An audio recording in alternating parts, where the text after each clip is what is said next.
আসসালামু আলাইকুম, welcome to New Roots hair skin and laser centre. আশা করি আপনারা সবাই ভালো আছেন, সুস্থ আছেন। আজকের ভিডিওতে আমরা হাইপারটেনশন নিয়ে আলোচনা করব।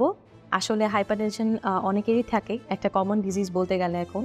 এই হাইপারটেনশন থাকলে কি হেয়ার ট্রান্সপ্লান্ট করা যাবে কিনা বা রেজাল্টের উপর এফেক্ট পড়বে কিনা, আজকের এই ভিডিওতে আমি এই টপিকগুলো একটু আলোচনা করে দিব। দেখা যাচ্ছে যে আপনাদের মাঝে অনেকেই আছে যারা হাইপারটেনশন রোগে ডায়াগনোস হয়েছেন, নিউলি ডায়াগনোস হয়েছেন, বা অনেক দিন ধরেই হাইপারটেনশনের পেশেন্ট আপনারা মেডিসিন খেতে হচ্ছে। তাদের ক্ষেত্রে দেখা যায় যে অনেকেই হেয়ার ট্রান্সপ্লান্ট করতে ইচ্ছুক বা আগ্রহী থাকেন, বাট আপনাদের এই হাইপারটেনশনের কারণে আপনারা প্ল্যান করতে পারছেন না বা একটা দ্বিধায় থাকেন যে আসলে কি হতে পারে।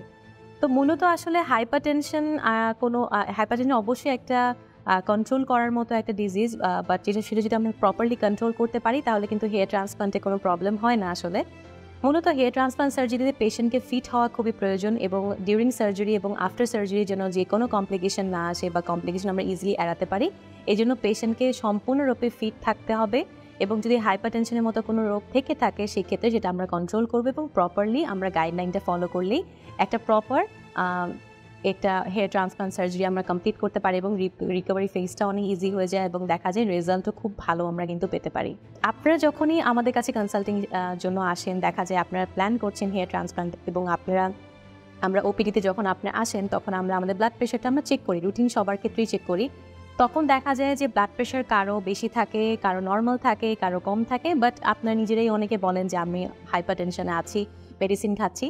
তাদের জন্য আমরা ব্রিফ হিস্ট্রি নেই এবং তারা কি মেডিসিন খাচ্ছে, কিভাবে চলছে, তাদের লাইফস্টাইল কি, সব কিছু ডিটেলস শুনেই কিন্তু আমরা একটা টেইলার্ড সার্জারি, অর্থাৎ আপনার জন্য কোন সার্জারিটা বেস্ট হবে, আপনার জন্য কিভাবে আমরা প্রিকশন নিব, এটা কিন্তু আমরা New Roots hair clinic team আমরা একদম সুন্দর করে প্ল্যান করে দিই।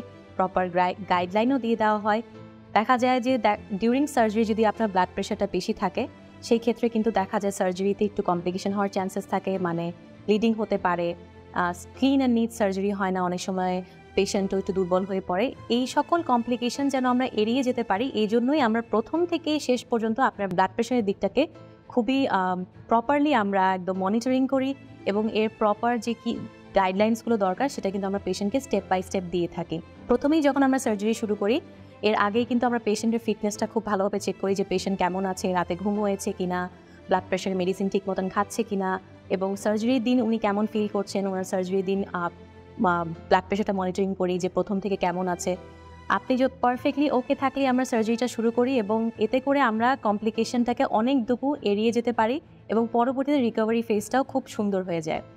পরবর্তীতে দেখা যায় যে আমাদের যে পেশেন্টরা আছে তাদের রেজাল্টটাও খুব আশানুরূপ হয়। আমরা যেরকম টার্গেট করে রাখি যে আপনার রেজাল্টটা আসবে, ঠিক সেরকমই হয়।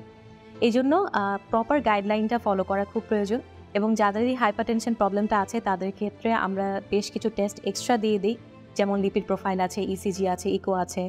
আপনার হাইপারটেনশনের অবস্থানটা আমরা একটা ভালোভাবে জানতে পারি যে ব্লাড প্রেশারটা কেমন আছে এখন, এবং আপনার শরীরে হার্টের অবস্থা কি, আপনি ফিট আছেন কিনা সার্জারির জন্য। ঠিক সব কিছু আগে কিন্তু আমরা চেক করেই কিন্তু আপনাকে আমরা সার্জারির জন্য রেডি করি। এতে করে দেখা যায় কোনো ধরনেরই কমপ্লিকেশন, কোনো ভয়, আসলে কোনো কিছুই কাজে আসলে তেমন একটা কোনো ক্ষতি হয় না পেশেন্টের ক্ষেত্রে। এতে করেই কিন্তু আমরা বেস্ট রেজাল্টসটা পেয়ে যাচ্ছি। তো আশা করি আজকের ভিডিও দিয়ে আপনাদের বেশ ইনফরমেশন গ্যাদার করতে পেরেছেন।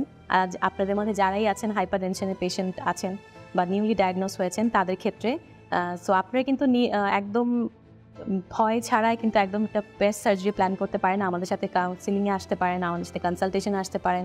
আপনাদের কোনো প্রশ্ন থাকলে আমাদেরকে করতে পারেন, আমরা কিন্তু সবসময় আছি আপনাদের কোয়ারিজ, প্রশ্ন উত্তরগুলো দেওয়ার জন্য। তো এরপরেও যদি আপনাদের কোনো প্রশ্ন থেকে থাকে, আমাদের নিচে দেওয়া নাম্বারগুলোতে আমাদেরকে কল করে কনসালটেশন করতে পারেন বা সরাসরি ক্লিনিকে আসতে পারেন। আমরা সবসময় আছি আপনাদের প্রশ্ন উত্তরের জন্য, আপনাদের সব ডাউটস ক্লিয়ার করার জন্য। আর আজকে ভিডিও ভালো লেগে থাকলে অবশ্যই ভিডিওতে লাইক এবং ভিডিওটি শেয়ার করতে ভুলবেন না। ধন্যবাদ।